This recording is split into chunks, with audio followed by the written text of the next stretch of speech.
तो आज जानते हैं पीरियोडिक क्लासिफिकेशन ऑफ एलिमेंट्स। क्या होता है पीरियोडिक क्लासिफिकेशन ऑफ एलिमेंट्स, इनके बारे में कंप्लीट जानकारी लेंगे। ठीक है, तो पहली बात एलिमेंट्स होता क्या है। 1 से 18 तक जो आप पढ़ते हो, sodium, magnesium, aluminium, silicon, phosphorus, सारी के सारी चीज को हम एलिमेंट्स कह सकते हो। ठीक है, जिसके अंदर सिर्फ और सिर्फ एक ही एटम पाया जाता हो। एग्जाम्पल के रूप में यहाँ पर हमने सोडियम, ऑरम और मैग्नीशियम को दर्शा चुके हैं। और टोटली एलिमेंट्स 118 जाना जा चुका है पूरी पृथ्वी के अंदर, और आगे जाना जाएगा, फिर जुड़ जाएगा इसके अंदर। और एलिमेंट्स को सजाने का क्या मकसद है। पीरियोडिक क्लासिफिकेशन ऑफ एलिमेंट का डायरेक्ट मीनिंग आता है कि सजाना। किसी भी एलिमेंट्स को आप पीरियड के रूप में क्या कर रहे हैं, सजा रहे हैं। तो elements are classified to make the study easy. Element को इस वजह से क्लासिफाइड किया गया ताकि आप अध्ययन करने यानी स्टडी करने में, पढ़ाई करने में आसानी हो सके आपको। तो सबसे पहली बात है कि इसके अंदर जो साइंटिस्ट काम किए हैं, एक है डोब्रेनर, और दूसरे आते हैं न्यूलैंड्स ऑक्टेव, और तीसरे आते हैं मैरलीफ, और चौथे आते हैं मॉसले जी। मॉसले जी ने मॉडर्न पीरियोडिक टेबल को दिया, उसका नाम दर्शाया नहीं गया। फिर भी डोब्रेनर ट्रेड के बारे में जाने तो डोब्रेनर ट्रेड का जो नाम डाला गया इसके अंदर, क्योंकि ये 3 एलिमेंट्स को डाल के एक कंप्लीट सजेशन दिया था कि कैसे कैसे एलिमेंट को सजाया जा सकता है, इसी वजह से ट्रेड का नाम डाले हैं इसके अंदर। When the elements were written in order of increasing atomic mass, and atomic mass of the middle was average of atomic mass of other two elements। कहा जाता है कि जब आप किसी भी एलिमेंट को सजाते हो, इनका कहने का मतलब है, डोब्रेनर कहने का मतलब है कि जब आप एटॉमिक नंबर को छोड़ के एटॉमिक मास के रूप में क्या कर सकते हो, दर्शाओगे, तो ऊपर वाले और नीचे वाले दोनों ही नंबर को दर्शाने के बाद बीच वाला जो नंबर आएगा वो आपका एवरेज नंबर पे आएगा। जैसे कैल्शियम की बात करते हो तो वो 40 पे आ रहा है, उसी तरह से रेड कलर में जो बैरियम है 136 पे आ रहा है। ये दोनों को अगर आप जोड़ते हो, जोड़ने के बाद एवरेज करते हो, एवरेज मतलब दोनों को जोड़ के बाई 2 करते हो तो 87.6 आता है। तो इसको हम क्या कह सकते हो, एवरेज कह सकते हो। एक ही लिमिटेशन की बात करें तो ये कहाँ तक प्रूव कर पाया था, only 3 tribes were recognised from the elements known at the time. उस समय की बात करें तो ये सिर्फ और सिर्फ 3 ही एलिमेंट्स को सजाया था। और उसी तरह से atomic mass of elements in relative mass of its atoms as compared with the mass of carbon 12 atoms taken as 12 units. कहा जाता है कि जब भी आप किसी को भी एटॉमिक मास के रूप में दर्शाते हो तो जितना भी उसका एटॉमिक मास आता है उसको उतना ही यूनिट में ट्रांसफर करते हैं।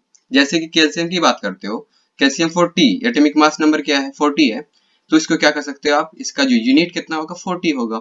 उसी तरह से बेरियम की बात करते हैं, 136.3 है, तो इसका भी क्या होगा, यूनिट 136 होगा। उसी तरह से स्ट्रोंडियम की बात करें तो ये जो है SR 87.6 है, तो इनका भी एवरेज रूप में क्या हो जाएगा, 88। ये क्या हो गया, इसका यूनिट आ गया। हम जाते हैं Mendeleev law of active. Mendeleev के क्या लॉ है, इनके लॉ जो हैं based on increasing atomic mass of elements. Newlands law की बात करते हैं तो ये जो बेस्ड किए थे, ये एटॉमिक मास पर बेस किए थे सारा के सारे एलिमेंट्स को।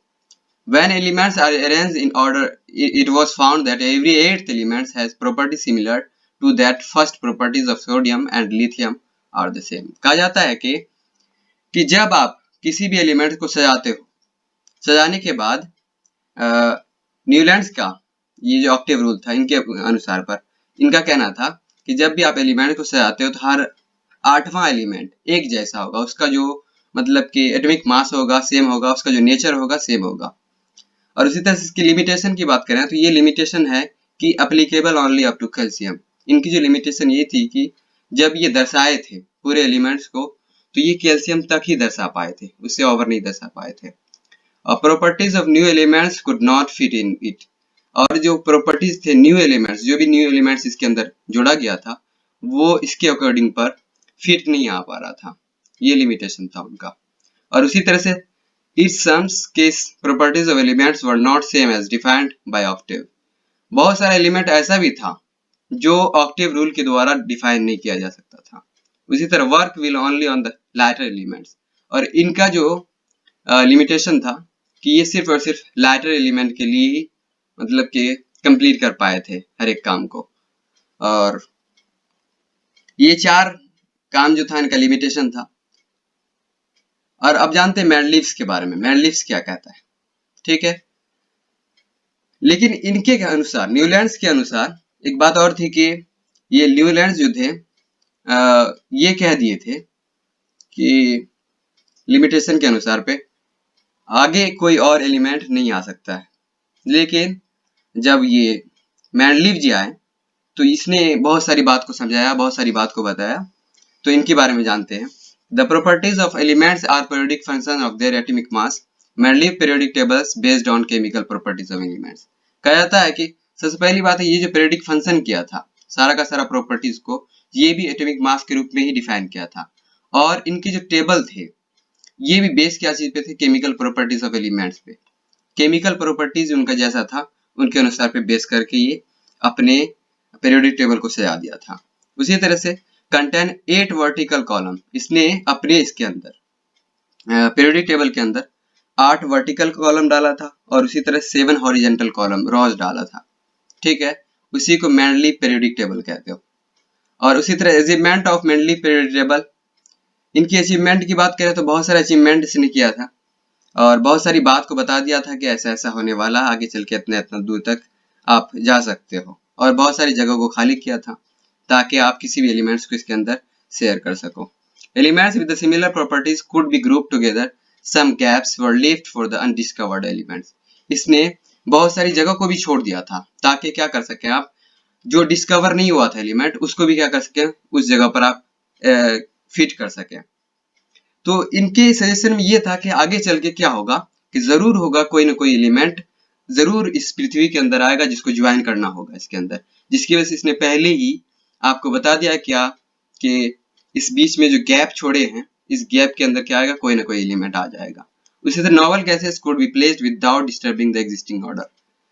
तो नोवेल गैस को इसने बगैर किसी भी डिस्टर्बिंग ऑर्डर के ही हर जगह पे क्या किया, अपनी जगह पर फिक्स कर दिया कि ये इसी जगह पर आएगा और सारा का सारा नोवेल गैस इसी जगह पर मौजूद रहेगा। इसकी लिमिटेशन की बात करें तो no fixed position for hydrogen, लेकिन इसने कोई फिक्स पोजीशन नहीं डाला कि हाइड्रोजन को कहाँ रखा जा सकेगा, न ही 1 पे रखा जा सकता था न ही लास्ट में रखा जा सकता था। उसी तरह से इसने कोई जगह नहीं छोड़ पाया कि आइसोटोप को कहाँ रख सके। आइसोटोप का मतलब ये आता है कि जैसे कि कार्बन के जैसा ही कभी कभी कार्बन क्या होता है कि, या फेरस की बात करें तो वो क्या करता है अपने एटम्स के यानी एटॉमिक मास की बात करें तो वो क्या करता है, डिफर करता रहता है, जिसकी वजह से ये आइसोटोप को भी क्या किया, अपने प्लेस पे नहीं रख पाया कि कहाँ पर अगर इसको आइसोटोप को डालना है ताकि फिक्स हो सके। और non regular trend in atomic mass, इसके अंदर कोई रेगुलर ट्रेंड भी नहीं था एटॉमिक मास के अंदर, कोई रेगुलर ट्रेंड एटॉमिक मास के अंदर नहीं था इनके कि आखिरकार कैसे ये एटॉमिक मास को रेगुलर कर सके। अब आता है मॉडर्न पीरियोडिक टेबल। क्या होता है मॉडर्न पीरियोडिक टेबल, इसके बारे में जानते हैं, ठीक है। तो पहला पॉइंट मेरे मॉडर्न पीरियोडिक टेबल का है कि properties of elements are periodic function of atomic number. इसके अंदर जो सारा का सारा प्रॉपर्टीज किया गया था एलिमेंट्स का ओनली फॉर पीरियोडिक फंक्शन के अनुसार भी किया गया था। और पीरियोडिक फंक्शन जो किया था वो एटॉमिक नंबर से, मैंने मतलब कि इसने एटॉमिक नंबर के अनुसार ही सारे के सारे नंबर को, सारे के सारे एलिमेंट्स को सजा दिया था। 1 से लेके 18 तक की बात करें, 118 तक की बात करें तो वहां मतलब 1 से स्टार्ट किया और 18 तक सजाया था जो वो एटॉमिक नंबर पे ही सजाया। ये बहुत बेहतरीन काम किया कि एटॉमिक नंबर से सजाया ताकि क्या कर सके, बच्चे आसानी से जान सके इनको, और जो भी पढ़ना चाहे इनको पीरियोडिक टेबल को तो आसानी से पढ़ सके। उससे दूसरी बात करें, atomic number denoted by Z had equal to number of proton in nucleus of atoms. कहा जाता है कि एटॉमिक नंबर को जहां पर भी डिनोट किया था इसने नाम रख दिया कि अगर जहां पर भी एटॉमिक नंबर को डिनोट किया जाएगा उसको Z से हम डिनोट कर सकते हैं। उसी तरह से मॉडर्न पीरियोडिक टेबल के अंदर 18 वर्टिकल कॉलम था और 7 हॉरिजॉन्टल कॉलम है। 18 वर्टिकल कॉलम है और 7 हॉरिजॉन्टल रॉज है इसके अंदर, इसके पीरियड के अंदर। उसी तरह से elements in a group have valence electron, सारे के सारे जो हैं एलिमेंट को ग्रुप में किया गया था उसके वैलेंस इलेक्ट्रॉन के अनुसार पर, किसका वैलेंस इलेक्ट्रॉन कितना है। अगर किसी का वैलेंस इलेक्ट्रॉन 1 है तो उसको एक ग्रुप में कर दिया, उसी तरह जिसका वैलेंस इलेक्ट्रॉन 2 है तो उसको दूसरे ग्रुप में कर दिया, उसी तरह से 3 है वैलेंस इलेक्ट्रॉन तो 3 में कर दिया। उसी तरह number of shells increase in as we go down the group, और इनके जो सेल्स होते हैं मतलब घर जो है ऊपर से लेके नीचे की ओर क्या होता है, बढ़ता चला जाता है। जैसे ऊपर की तरफ जाते हैं उसी तरह से नीचे नीचे की तरफ आते हैं और क्या होता है इसका वैलेंस सेल बढ़ता जाता है।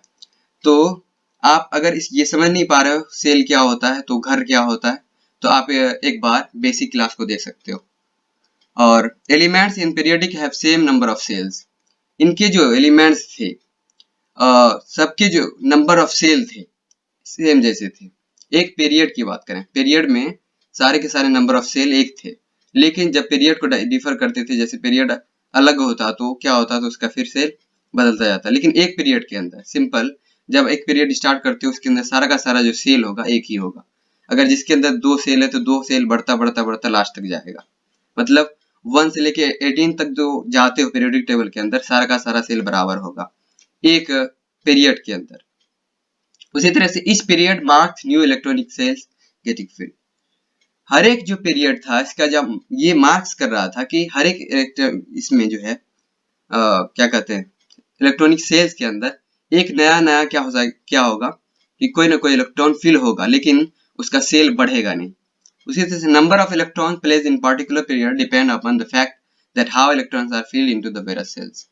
उनके जो है पार्टिकुलर पीरियड की बात करें, अलग अलग पीरियड की बात करें, तो वो जो है अपने अपने नंबर को बढ़ाया जा रहा था, लेकिन क्या हो रहा था उसके अंदर जो सेल जो बढ़ता जा रहा था नीचे की तरफ, ऊपर से नीचे की तरफ आने में, तो उनके सेल की बात करें तो उनके सेल में क्या हो रहा था कि हमेशा बढ़ता जा रहा था, लेकिन हर एक पीरियड में जो है उनका सेल का जो ग्रुप था सेम था फैक्ट में। बेहतर मतलब कि शुरू से लेकर आखिर तक उनका जो इलेक्ट्रॉन का सेल जो था सेम सेम था। अगर एक के अंदर 2 सेल है तो शुरू से लेकर आखिर तक वही सेल होगा, और उसी तरह से दूसरे के अंदर 3 सेल है तो वो भी शुरू से लेकर आखिर तक मतलब कि 1 से लेके 18 तक सारा का सारा सेल सेम होगा। अब आता है maximum number of electron that can be accommodated shell depend on formula two n square where n is the number of given shells. कहा जाता है कि इनका जो मैक्सिमम नंबर था, इनका जो इलेक्ट्रॉन को एकोमोडेट मतलब कि दर्शाने का जो एक रूल था, इनका एक फार्मूला के अनुसार दर्शाया था, जिसका फार्मूला का नंबर आता था 2n स्क्वायर। इसके अनुसार क्या करता था वो हर एक सेल को दर्शा के दिखाया था कि एक सेल के अंदर 2 इलेक्ट्रॉन आएगा, दूसरे सेल के अंदर 8 इलेक्ट्रॉन आएगा, उसी तरह तीसरे सेल के अंदर 18 इलेक्ट्रॉन्स आएगा। अगर ये समझ में नहीं आ रहा, आप बैक जाकर आप एक बार बेसिक क्लास को देख सकते हैं, आपको कंप्लीट है कि समझ में आएगा, पूरा कंप्लीट है। वादा करता हूँ कि कंप्लीट है कि समझ में आएगा ही वो, क्योंकि इसके अंदर हमने घर के बारे में और सारा डिफाइन कर चुके हैं। एक बार देखोगे कंप्लीट है कि पीरियोडिक क्लासिफिकेशन पूरा समझ में आएगा।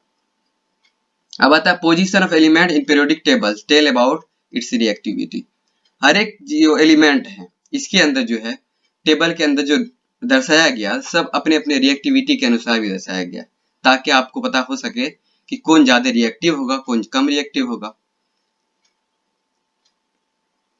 अब आता है trend in modern periodic table. Modern periodic table के क्या ट्रेंड रख सकते हैं? Valence number of valence electron present in outermost shells.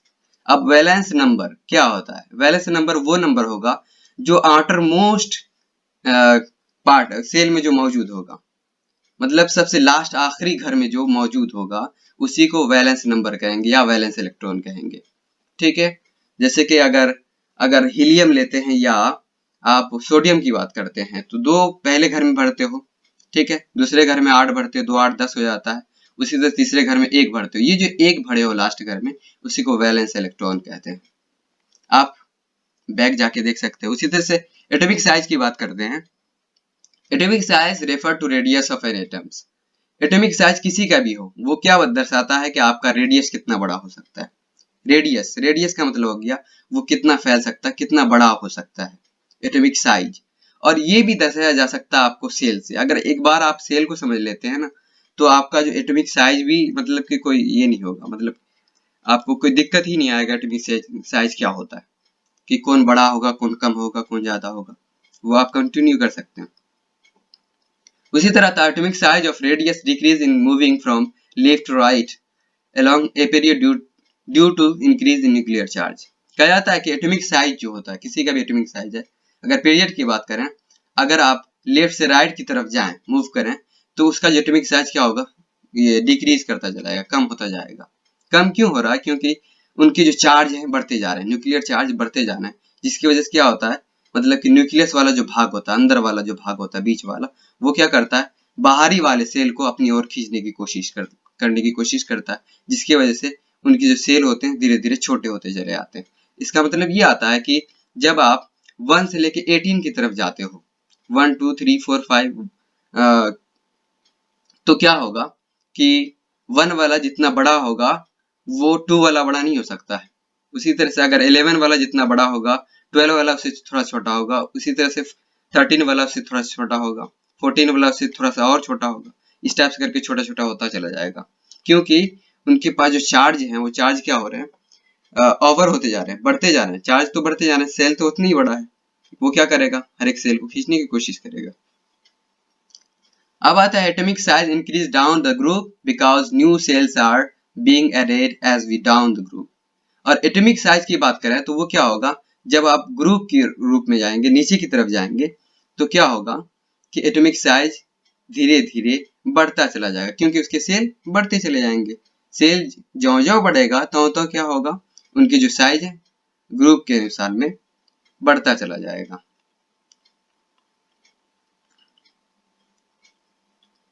अब आता है मेटालिक कैरेक्टर। क्या होता है मेटालिक कैरेक्टर, मतलब मेटल होने की जो कैरेक्टर होती है कि कौन ज्यादा मेटल होगा कौन नहीं होगा, उनकी कैरेक्टर की बात करें तो वो क्या होगा पीरियोडिक टेबल के अंदर। तो metallic characters means the tendency of atom to lose electrons. Metallic character वो कैरेक्टर है जो क्या करता है, अपने अंदर से एटम्स को लूज करता है, लूज इलेक्ट्रॉन्स को लूज करता है। कोई भी एटम्स की बात करें वो क्या करेगा, अपने अंदर से अगर इलेक्ट्रॉन को लूज करेगा, उसी को हम मेटालिक कैरेक्टर कहते हैं।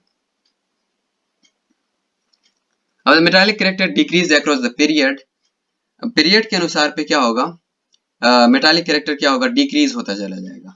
उससे because the effective nuclear charge increase, क्योंकि उसके अंदर जो क्या होगा, न्यूक्लियर चार्ज बढ़ता चला जाएगा, जिसकी वजह से उनकी जो मेटालिक कैरेक्टर होगी वो घटती चली जाएगी। That means the tendency to lose electron decrease.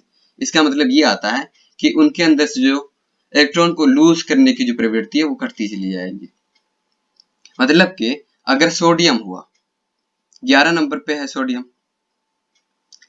Atomic number 11 पे है सोडियम, अगर उनकी बात करें तो वो क्या होगा, अगर वो 11 नंबर पे लास्ट में क्या मिल रहा है हमको, इलेक्ट्रॉन, वैलेंस इलेक्ट्रॉन 1 मिल रहा है, तो इसका मतलब है उसके पास 1 लाख रुपए है, वो 1 लाख रुपए किसी को दे सकता है। उसी तरह से अगर मैग्नीशियम की बात करें, मैग्नीशियम के लास्ट ऑर्बिट के अंदर, लास्ट घर के अंदर 2 इलेक्ट्रॉन होगा, 2 इलेक्ट्रॉन मतलब 2 लाख रुपए हुआ।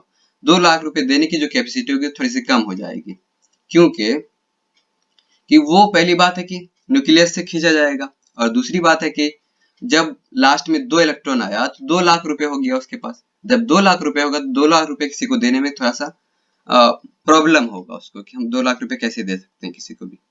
तो 1 लाख वाले क्या करेंगे, जल्दी से जल्दी ट्रांसफर कर देंगे, चलो मेरे पास एक ही है दे दो, और जल्दी से अपने आप को मेटालिक कैरेक्टर में डिफाइन कर देते। लेकिन 2 लाख वाले क्या करेंगे, थोड़ा सा उसे लेट से देंगे।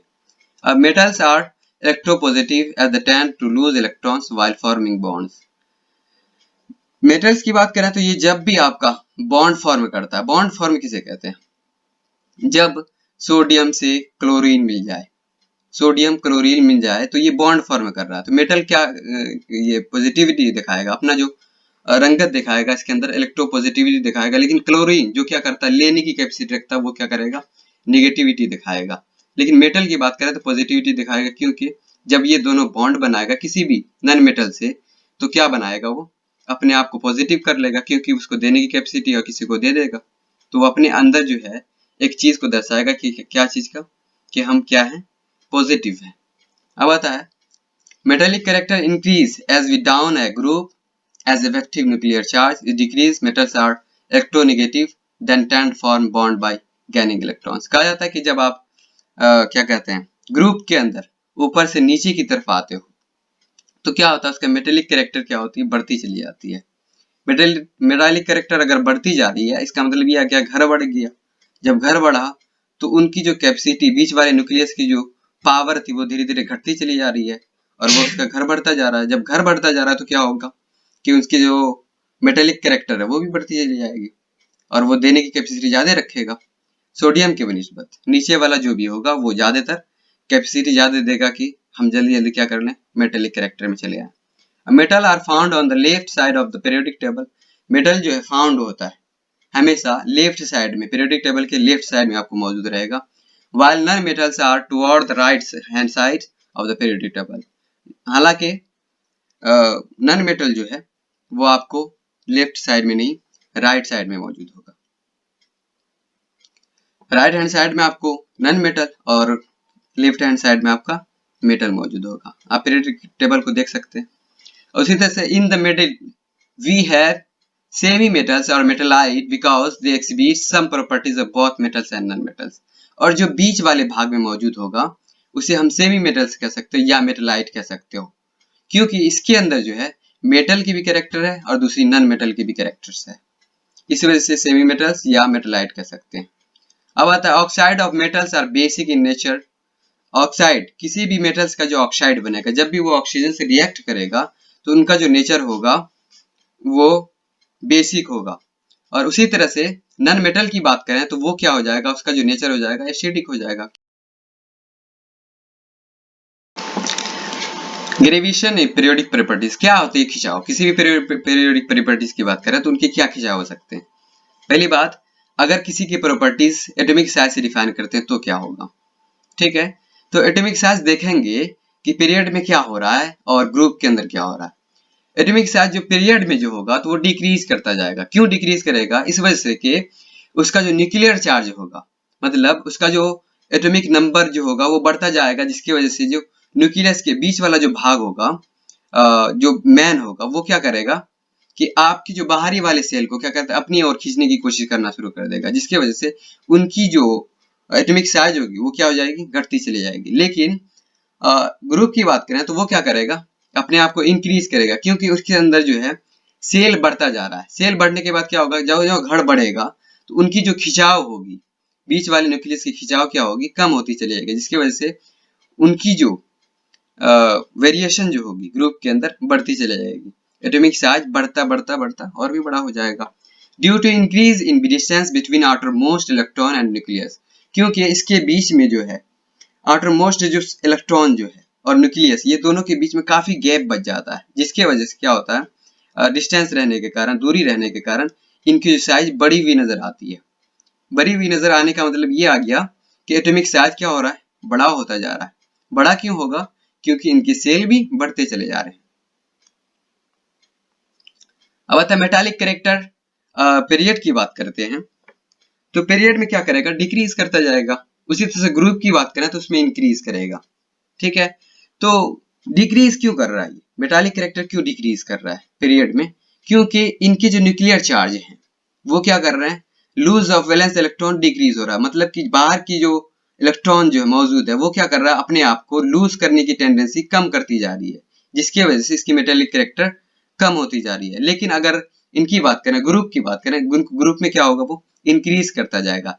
इंक्रीज करने का मतलब ये आ गया कि वो जो है वैलेंस इलेक्ट्रॉन, जो लास्ट ऑर्बिट में जो इलेक्ट्रॉन है वो क्या करेगा, घर के दूरी के कारण, न्यूक्लियस से दूरी के कारण क्या करेगा, अपने आप से इलेक्ट्रॉन को जल्द से जल्द किसी को ट्रांसफर करने की कोशिश करेगा, क्योंकि बीच वाले जो है वो महान जो है बीच में बैठे हुए, वो अपने से दूरी जो बन गई है महान से, मतलब कि बीच वाले न्यूक्लियस से जो दूरी बन गई है, जिसके कारण वो क्या कर रहा है, बाहरी जो लोग हैं वो इनके इफेक्ट नहीं कर पा रहे हैं, जिसकी वजह से वो क्या कर पा रहा है, अपने आप के मेटालिक कैरेक्टर को बढ़ाता जा रहा है, क्योंकि उनकी जो घर की जो दूरी है उनके मैन घर से बहुत ही काफी दूरी हो जाती है, जिसकी वजह से वो क्या करता है, अपने आप में मेटालिक कैरेक्टर को इंक्रीज करता चला जाता है, जल्दी जल्दी ट्रांसफर करेगा अपने अपने इलेक्ट्रॉन्स को, ताकि जल्दी जल्दी क्या कर सके, वो मेटालिक कैरेक्टर के अंदर डिफाइन कर सके अपने आप को। अब नॉन मेटालिक कैरेक्टर की बात करें, नॉन मेटालिक कैरेक्टर जो है इसके अंदर पीरियड के अंदर इंक्रीज करती जाती है। इंक्रीज कैसे करती है कि जैसे कि सोडियम की बात करें, सोडियम मैग्नीशियम की बात करें, तो ये दोनों जो है धीरे धीरे नॉन मेटल की तरफ चला जाता है। नॉन मेटल क्योंकि राइट हैंड साइड में है और ये जो है मेटल जो है लेफ्ट हैंड साइड में, तो लेफ्ट हैंड साइड में जो मेटल है उनकी कैरेक्टर थी मेटेलिक कैरेक्टर थी, लेकिन नॉन मेटल की जो कैरेक्टर है वो तो नॉन मेटेलिक है, और वो कहाँ मौजूद है, राइट हैंड साइड में। जो जो आपका मेटेलिक कैरेक्टर गिनती के साथ बढ़ता चला जाता है पीरियड के रूप में, पीरियड में, तो वो क्या करता है, अपने आप को नॉन मेटालिक कैरेक्टर में जल्दी से जल्दी दर्शा देता है, क्योंकि अब वहां पर क्या होता है कि उनकी जो कैपेसिटी जो होती है न्यूक्लियर चार्ज की, वो धीरे धीरे घटती चली जाती है, क्योंकि वो अपने आप में ट्रांसफर करने की कोशिश धीरे धीरे बंद कर देता है, और जो लास्ट में होता है वो क्या करता है, लेने की कैपेसिटी में चला जाता है।